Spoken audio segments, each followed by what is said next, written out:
welcome. Oh, I'm so excited today.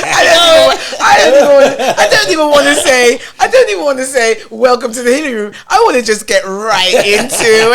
Okay, so I'll do it. So I'm Joe Lauren, and this is Lynn Scott. And oh my God, welcome to the Healing Room. We are so excited today to have a special guest and whoop whoop whoop, Justo. Whoop whoop whoop. Hello, ladies.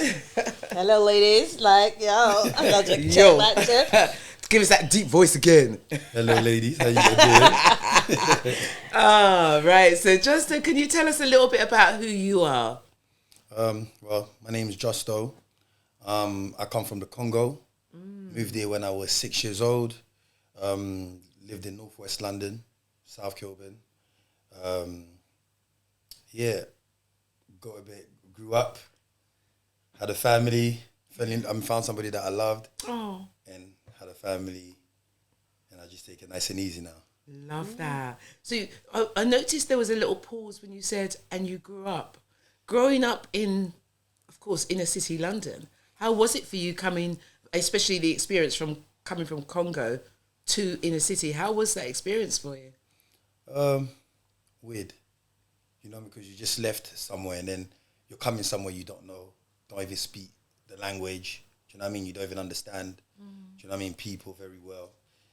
I would say it was tough, like, growing up in London, and especially when you're African, you know what I mean? And at that time when I was growing up, it was more like, you had the Caribbeans that didn't really like Africans, them times, you know what I mean? So you had, like, little insults as, like, you know, boo-boo scratch it this, or your African dad, you know, or your house smell like this. Yeah. But It wasn't kind, was it? no, it wasn't. It wasn't kind at all. So from an early age, I kind of had to stand up and, you know, defend myself. Yeah. Do you know what I mean? So to just make people realize that I'm not the one to really mess with. Yeah. Yeah.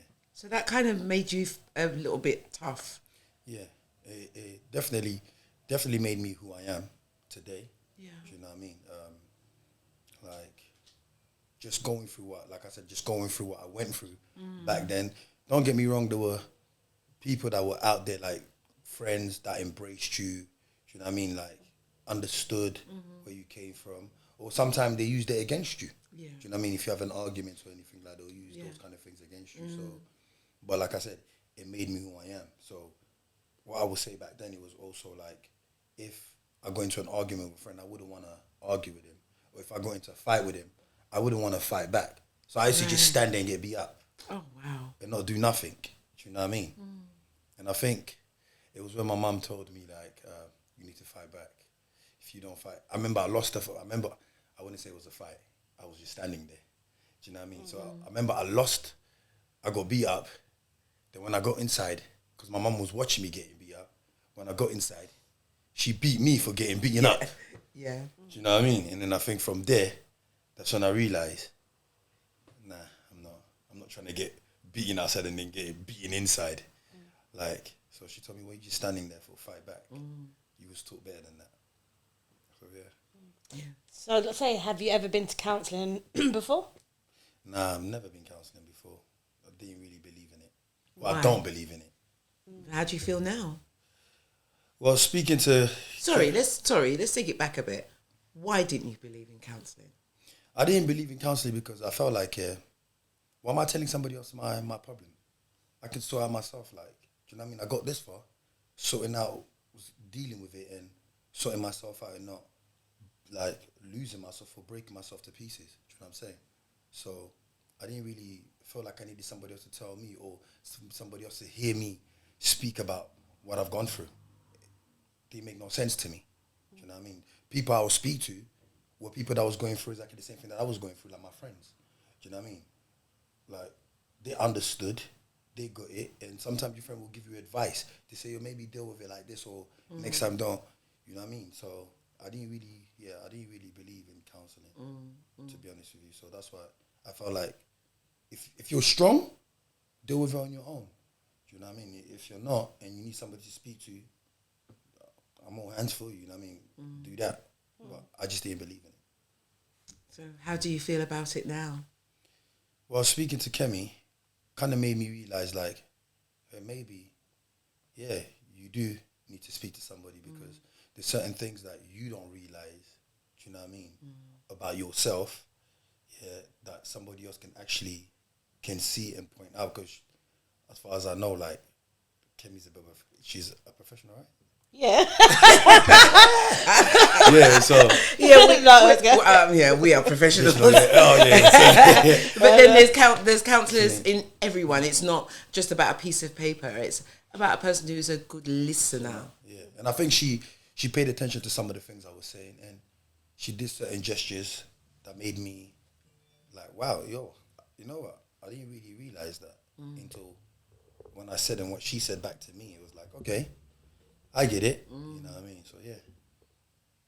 He was waiting for your voice to be loud enough. He's giving you the.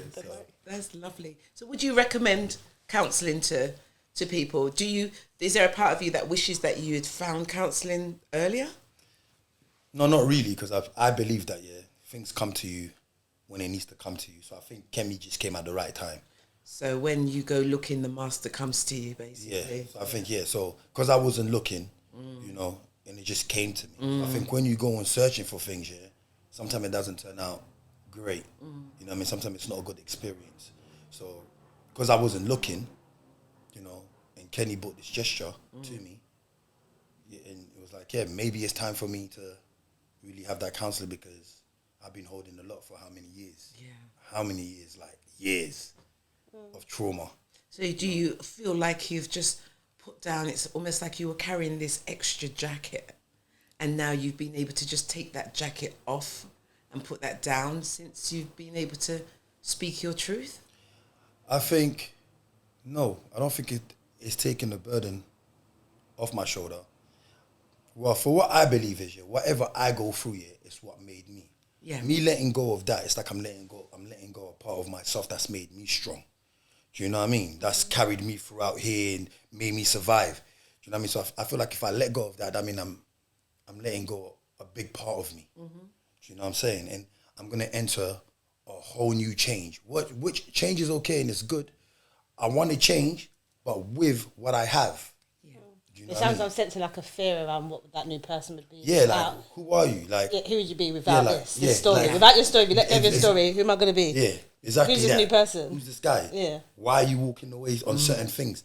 Like, so I rather bring the both together while you're progressing, and two can teach each other things to make each other understand who they are, and then the new me can understand the old me, and the old me can understand the new me. That's absolutely brilliant. That's an absolute brilliant way of explaining where you're at, and so other people can also hear that counsellors don't take away all this stuff from you and then you're a better person. It just shows you that part of who you were has helped you to get to where you are today. So you can embrace that person and say, thank you, but now you've served me. I'm now ready to move on. You know what I mean? Introduce you to somebody new. That's right. Yeah, that's like an iPhone, the next version. It's improving the different versions because our past is a part of our story, but it doesn't have to determine who we can become. Yeah. That makes sense. Yeah, that makes sense. Get to a part where we can be the new 101 version, the new 506 version. So I don't know if any of you watch Power. In there's this guy, and they go around, they shoot. They're like not mafias, but they're a drug gang. Yeah. And he has to go to anger management. I don't know why I'm laughing, but it's not even funny. So he went to anger management, and he started getting a bit more in tune. So the woman would be like, when you get mad, just count to 3, and then see if you're still mad. So he went into like some flats, and man was being really, and he went. Yeah. And he just breathed. He's like, you're lucky I'm trying to be good. Trying to be good. You know what, I've had those moments. Yes. I've had so much of those moments. You know what I didn't like is when people tell you, oh, you need to change. Oh, you got to change. Oh, you're never going to change. Or no one's going to like you because of the way you are. It's like, why do you want me to change so badly? Because I'm not telling you to change. Do you know what I mean? Accept me for who I am, because I've accepted you for who you are. That's right. Yeah. Do you know what I mean? When I'm growing, walk with me. And, you know what I mean? And watch me grow. Don't tell me that I need to change. Yeah. You know what I mean? If you're telling me that I need to change, that means you never really took me in the first place. That's right. You know what I mean? So it's like, you're around me, aren't you not understanding what I've been through? You've seen what I've been through. You know where I'm coming from. So why you keep telling me to change? Let me grow in my own time. You know what I mean? It's like people just want you to change when they want you to change. Yeah. And you just can't do it. So I said, I can't do that to make you feel happy. But if I need to change, I'll do it for myself. That's right. You know? That's more lasting change. Yes. When we do it for other people, it won't last. It won't last, because that means you're just trying to do that to fit in with this person. That's right. And it doesn't make no sense to me. Yeah. And again, that's the beginning of your journey of this lovely healing process as well. When you're able to let go of other people's validations and other people's opinions of you, and say, okay, I am now ready. You know, I say that people are like a bunch of flowers. You'll pick a bunch of flowers at the same time, but they bloom at different times.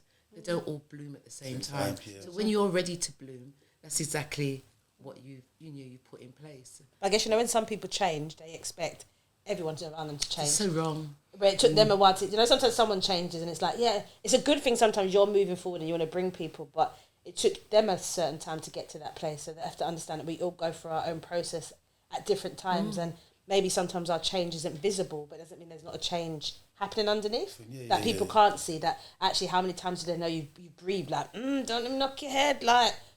But look, it's true. Like, if I'm changing and my friend is the way he is, I'm not expecting him to change while I'm changing. Like I said, I've accepted you for who you are. When you're ready to change, that's up to you. I'm still going to be around you because I know who you are and how you are. So if everybody else is seeing you as you're difficult, why am I going to join in that conversation with them? I'll be like, but you know how he is. So why are you moaning? Oh, right, then don't be around him. It's up to you. You know what I mean? So for me, that's what I said. For me, my growth is my growth. If you're growing, when you're ready to grow, I'll be right here to just roll with you. Do you know what I'm saying? So that's why more time I like being by myself. You know what I mean? Before, I had to be around my friends. But the more I'm by myself, the more I get to know who I am. Isolation. We've been talking about that so often, that particular subject of being on, in your own space, and what a beautiful place it is to hear your own thoughts. And going back to growing up in the inner city and around, seeing all the things that you saw, what do you think was the moment that changed you? Coming over here and seeing what was going on around. Yeah, after you've come here, you've seen all that's around you, you try to fit into this environment that you realise, no, I don't want to be a part of that. What was it that changed you? Well, for me, it's like putting in an environment like in an estate, in a council estate, where you got, this is my, like, how of course, this is what it's about. You're putting in a box with different tribes from different cultures, and all these tribes some get along, some don't get along, and then the ones that do get along might end up clashing with the one that they were cool with, and then they end up falling out. So you're in an environment where it doesn't benefit you. There's no father figure. You're seeing all these people that are growing up, so you want to fit in over there. So when you do go over there and then you get involved in that, you believe like, yo, this is it, and this is how I want to be. But when you go through certain experience and you start realizing to yourself, right, it's not what it seems to be. You know what I mean? So like I said, like before we started, like all it took me is for me to go to jail. I went to jail like on remand, and I just had to understand that. And I felt like God had to put me in that position for me to understand that. Do you know what I mean? And like I said, like I was about to have a child, and at that moment, at that time when you're in the cell by yourself, a lot of people might not want to admit this. As tough as you might see me, I cried in that cell. I was like, yo, like, am I really gonna be here, like, on a joke thing? And I've got a child coming in. My dad wasn't there. What do I need to repeat that cycle for? Nah, man, it was me and God. So we had that conversation. I made a couple of promises. He held his end of the bargain, and I held mine. I love that. This is the part that I get all excited about, because we're talking about love. I love the love thing. Just before we signed on, we were talking about the love of your life. Yes. And so tell us about that. I just love to see when a man's just in love. It's a beautiful thing, and he can openly admit it as well. Yeah. To be honest with you, I wasn't expecting to fall in love because it was never a part of my journey. Do you know what I mean? Like, I didn't think I could even fall in love because, you know, when you grow up here, you're not really shown love. You know what I mean? Like, at home or even outside, you're not really shown love. Do you know what I'm saying? So when you bump into somebody and then you genuinely start to speak to them and you get to know them and you see how they are, you know, you end up falling deeper, like, for them and the way they are for you and the things that they do for you. The things that people will not do for you, they're doing for you. The little things. It's never the big thing. It's always the little things. You know what I mean? Just the fact that they can advise you, just the fact that they can have your back. Do you know what I mean? Like, oh man, it's hard to explain. I just know that, she caught me. Yeah. She she caught me, and it was a weird feeling. And that's why I said, even when I went away, that was one thing. It was like, right, I'm actually leaving somebody behind that I care about. If I didn't have that person, I wouldn't have cared. But the fact is, I was leaving this person behind. You know what I mean? And then on top of that, they're giving you the news. And you're like, oh man, this is even worse than I thought. You know what I mean? It's killing you inside. You know what I'm saying? So at that time, I was in there with one of my friends. I could only, like I said, therapy, right? Yeah. It's who you know, who you're close to, you will speak to. Yeah. So I was speaking to one of my friends, so I opened up to him. And he just told me, don't worry, man. You're going to get out of it. Do you know what I mean? You're going to do what you're supposed to do. Do you know what I mean? So that was the beginning of my change. And that's what even made me realize how much I loved my partner. It's a bit like the Matrix, isn't it? Trinity saving Neo. Oh, is it not a fairy? It's not a fairy tale book. It's a movie. It's the Matrix. Yeah, so that's what it was for me. For me, it was just that the fact that she was there for me every step of the way. Somebody that believes in you, somebody that trusts you. You know what I mean? Like, somebody that just carries you no matter and accepts you for who you are. Do you know what I mean? And also watch you grow at the same time. So yeah, like, it sounds like that thing of people accepting you for who you are, and love is what kind of set you free. Yes, definitely. I would definitely say that I think she's the first person that I genuinely experienced love with. You know? And that was after you actually fell in love with yourself? Yeah, me, you know, obviously first I fell in love with her before I even fell in love with me. Oh, she helped you to fall in love with you? Myself, like, yeah. It's like, it's more like, you know, when you have somebody close to you, they talk to you and make you know certain things. Yeah. And then if you're putting them through pain or something, you look at them and you be like, right, I'm not putting you through this because how could I put somebody that cares for me and I care for them so much through that pain? You know, when you put your mum through trouble or you're causing your mum pain, you're like, why? Like, you don't care. Yeah. You know what I mean? Like, you're like, well, whatever. But when you genuinely see somebody that cares for you, that's when you kind of reflect and you kind of look at things and you're like, right, why am I hurting the person that, you know what I mean, that loves me or cares for me? You know? So, to me, it's more like, no matter who doesn't love you, as long as you got that one person that loves you, that's what that matters. You know what I mean? Everybody don't have to love you or like you. Yeah. But you just got that one person that does. That's the most important for me. Yeah, it's lovely. So you're into music, right? Yeah. Yeah, so do you want to tell us about that journey? Well, I think I got into music from early. Well, I got into music from early when I was young in school, watching a couple of people in my school that was doing music. And all that. But there was an artist named DMX, favorite rapper. I liked everything he was saying. I can relate to what he was saying. Do you know what I mean? Kind of, in a way, gave me my identity of like, stand up. You know what I mean? So, and I liked how he expressed himself. It was like poetry. Do you know what I mean? So, from there, I think I gave it a go. Wasn't good at it. You know what I mean? But I didn't stop right there.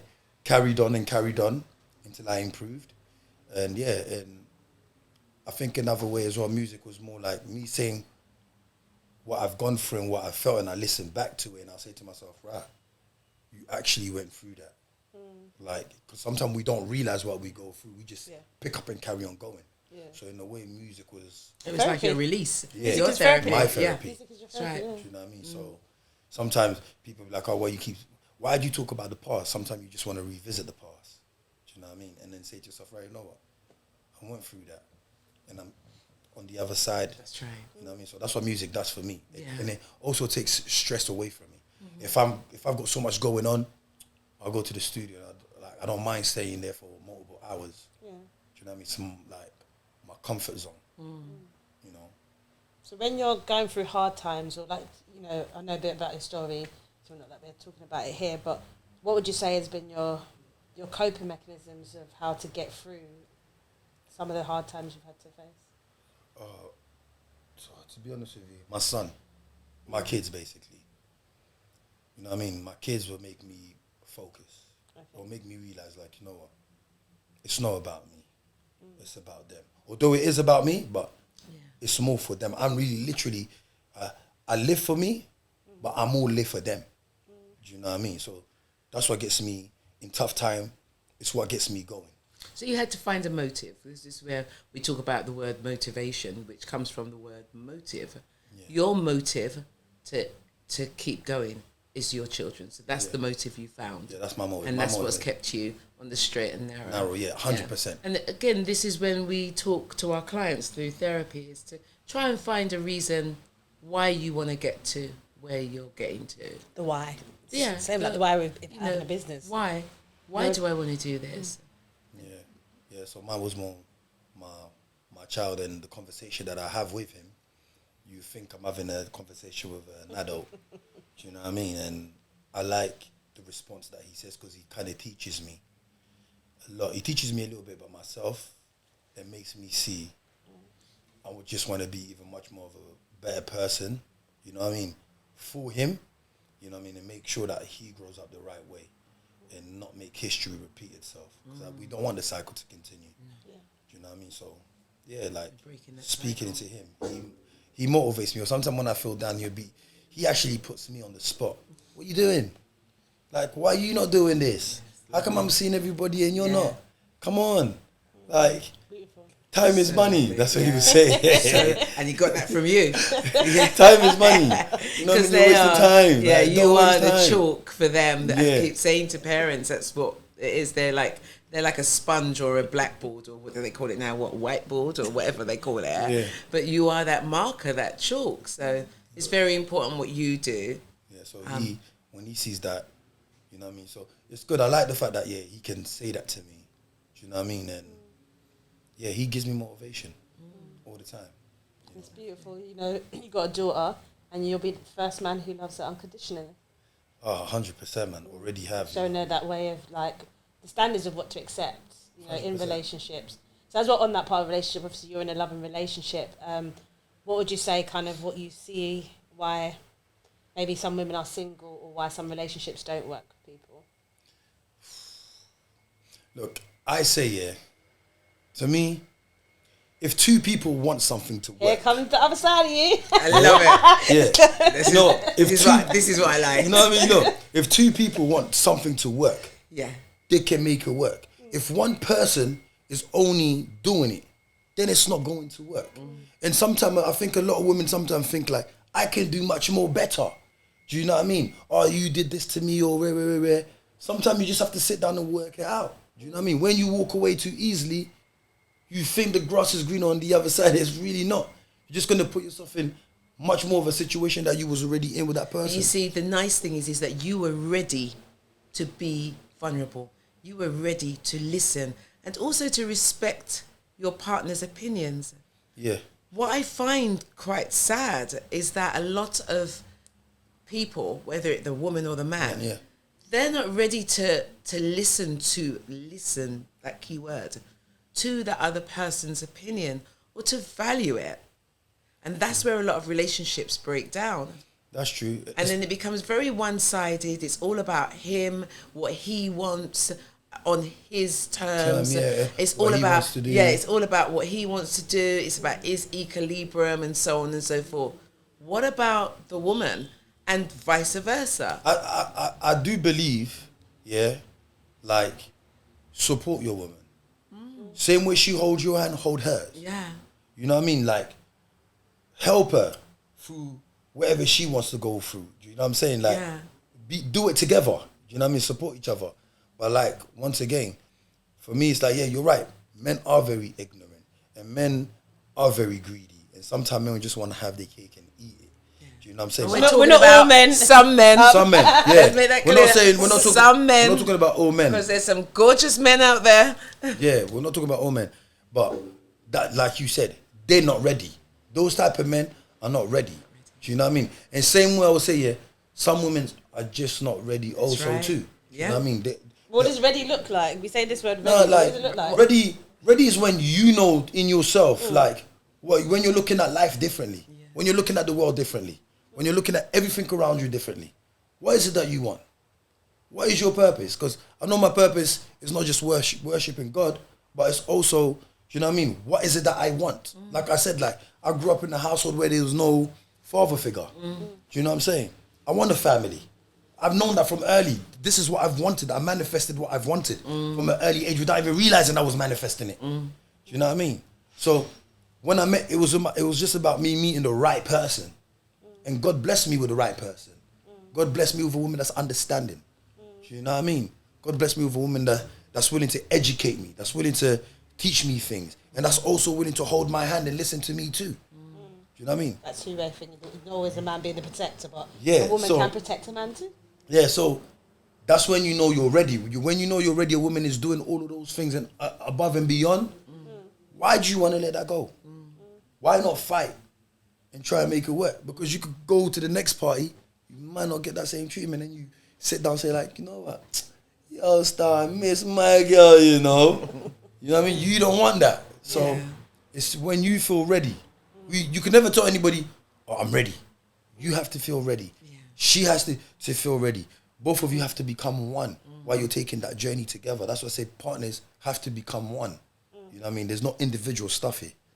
So it's I want my bank account. Well, as I always say, it's we, us together, isn't it? Yeah, we, us together, yeah. What is yours? Yeah. Mine, mine. Well, I don't know about what that. What is yours is mine, what's mine is mine. I might give you a little bit of it. I'll give you a little, but I still want to keep a little bit. I knew you was going to say that, you know. That's why I said that. Nope. That's what we do. But hey, it's all I think good. that's probably that mindset of, oh, if it doesn't work, I still want to have my own. Whereas actually, when people get married, it should be, we're not looking to divorce. No, you're looking like, we're to looking be to stay, together. so then actually, you don't need to worry about my money being in your account and your, because it's our money. Spiritually, yeah, once you get with someone, become one.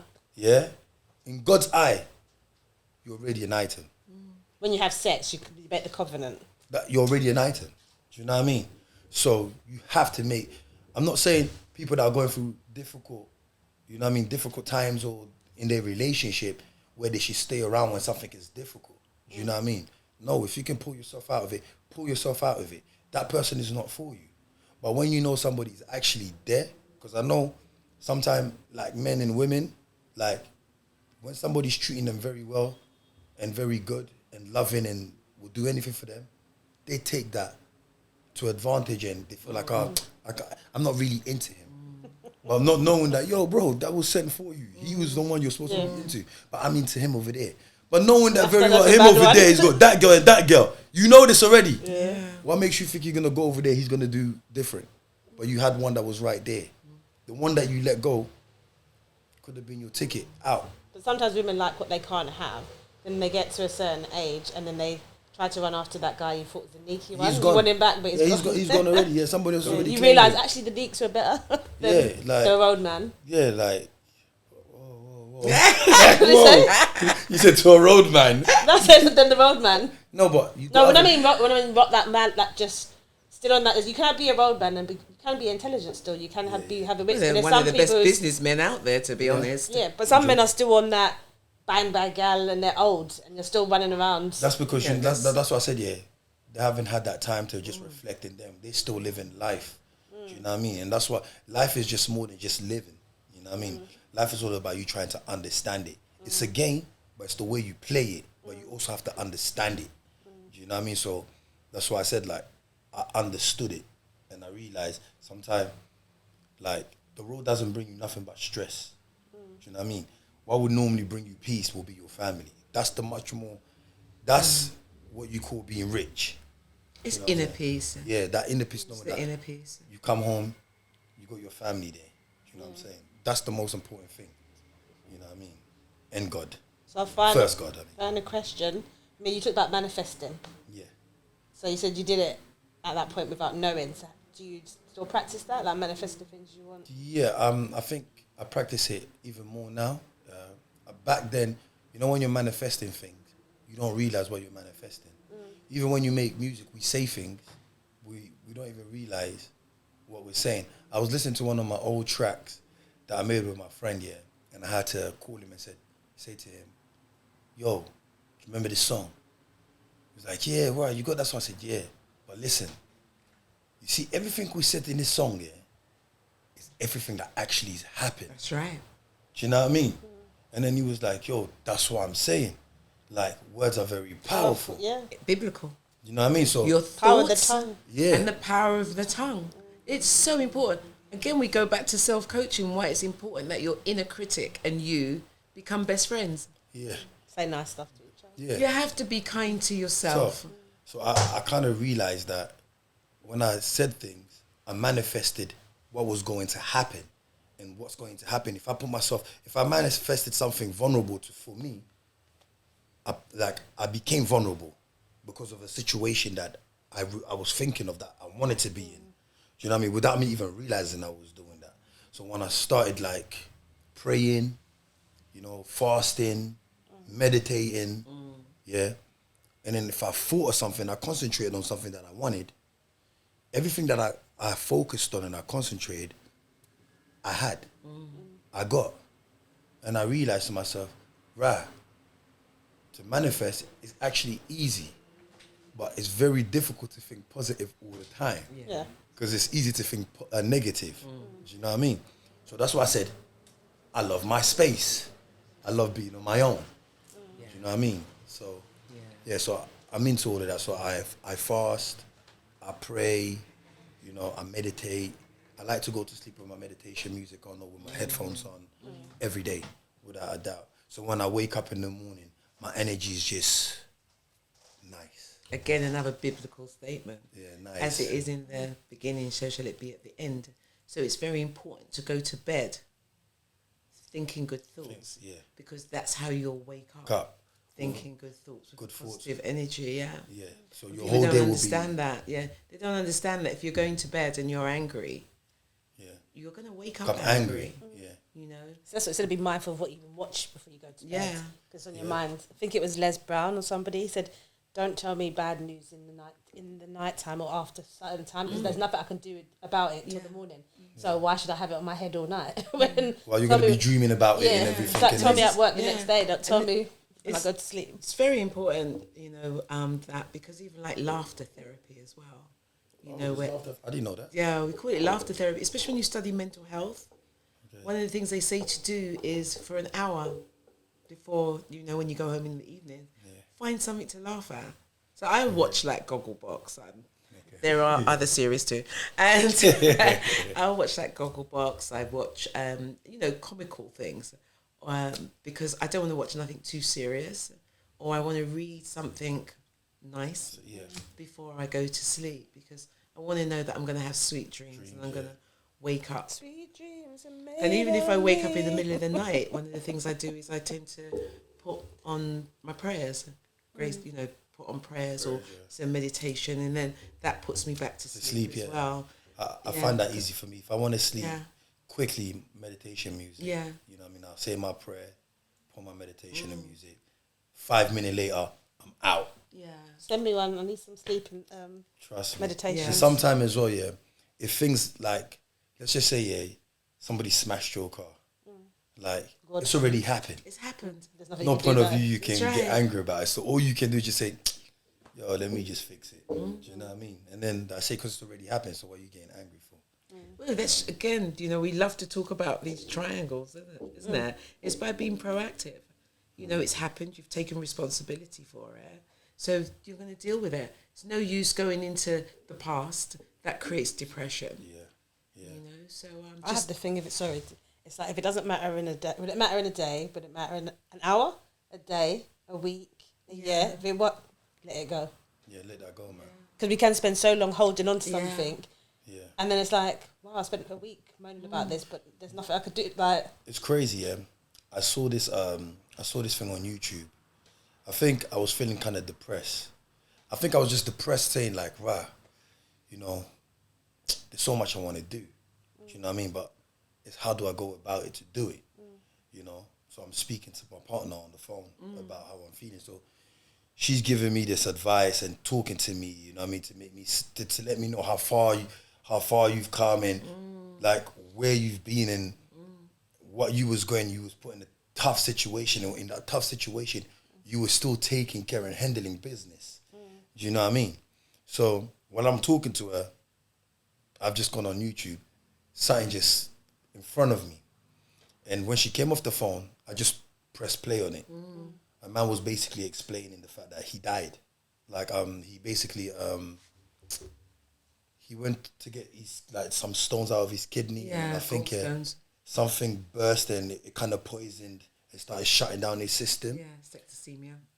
So he died. When he was dying, he said he was levitating, and then he left out the hospital, like going up the sky. But he was going so fast in the blind. If you blink, like you miss it. You missed everything. But basically, you just gone through everything so fast before you could even blink. He said people talk about this tunnel of light. He said he didn't see no tunnel. He just saw a light, like a window.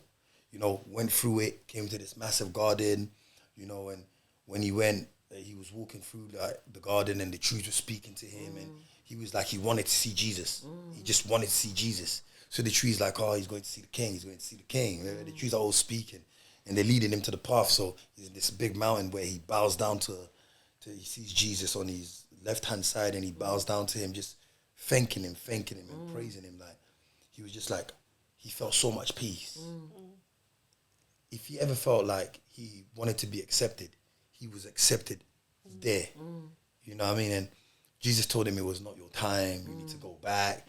When he went back, his body wasn't ready for him, so he went back. So he thought, yes, I'm going to stay. He didn't want to go back, you know?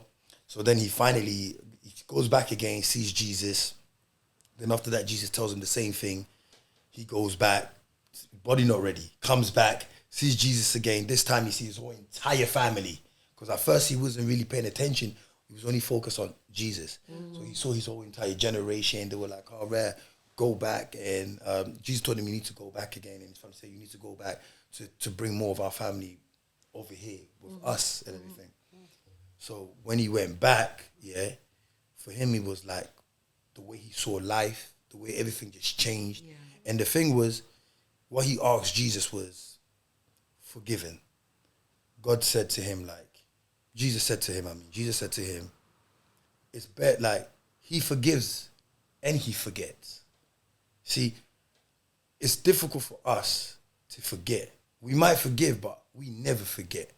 I'm only starting to learn to forget. You know what I mean? So I'm forgiving people, but I'm also now learning to forget everything. I'm just let go. You know what I mean? Like, sometimes holding on to things brings you down. Of course it does. And you don't even realize how much it affects you. Yeah. And it also affects the people around you. You know what I mean? So I'm only starting to learn to just let go of things, forgiving and just letting go. Take the lesson, learn the lesson. Yeah. Learn the lesson and move on. Yeah. So that's why I'm starting to understand more. I'm not quite there yet. It's a journey. It's a journey. Yeah. So thank you for sharing with us. So I hope you've enjoyed the time in the healing room. Yes, it was really, really nice. Good conversation in the healing room. You know. Before we started filming, it was good, like just catching up and just learning about each other. But thank you very much. You want to give your socials? Follow me at Justo_full tank. That's on Instagram. That's on Facebook. That's on Snapchat and Twitter as well. So yeah. Well done. Thank you, and we will actually be putting his details on the notes below this. So you can follow him as well. And also you can press subscribe, share, like, comment. Okay, thank you. Right, thank you so much, Justo. Thank you so much for... Thank you, lot. Thank you so much for having me. Appreciate it. You finished filming? I'm 31. I've had different types of relationships. I've dated men who are, quiet. I've dated men who are not as quiet. So it's difficult. Some have been good relationships which just haven't ended. Just have ended and just didn't work out. Some have been really bad where they've ended like, my ex. So, I've had different. I think when I started seeing signs of gaslighting is lies. I think lies is the lies, and the lies have been consistent with the picture that you tried to paint to me. Sometimes when a man over talks and is trying to prove a point without you even asking for that point to be proven, those were signs for me that I'm questioning, because I haven't asked you and you're just over talking about something that's not necessarily needed to be spoken about. Sorry, and I just ignored it. I think there was times where I saw it and I just ignored it. I think us women have that bad habit of doing such like I've got my hand down. But the absence of my father and not knowing what to expect in a man also played a big part. As they say, you start doubting yourself. You end up looking at yourself like, is it me? Like, am I the one, or am I the paranoid one? Am I the insecure one? It builds on your own insecurities. Bear in mind, you don't have these insecurities. These insecurities are actually not there. They are formed based on the fact that he has made you feel like